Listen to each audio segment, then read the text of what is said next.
sojo vaško žvakę, o tikriausiai paklausi, ką reikia daryti, kad laimėtum šitą žvakę.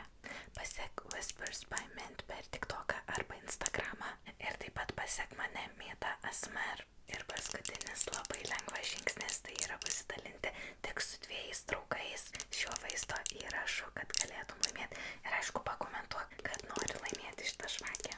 Nugalėtoja, kas laimės nemokamai sojo vaško žvakę, rinksim rugpjūčio 31 dieną. Tad sėkmės. Jinai puikiai tiks, kai rugsėjį ruoši namų darbus arba tiesiog norėsi suteikti savo namams jaukumo, šilumos, kadangi žvakė tikrai šildo. Tai jinai galės atrodyti pas tave namie taip, arba galėsi ją laikyti arčiau ir uostyti, kadangi jinai kvepia taip skaniai mėtomis. Taip pat pastaba, jeigu ruoši namų darbus prie jos, mėtos turi raminantį poveikį, tai žiūrėk, neužmik.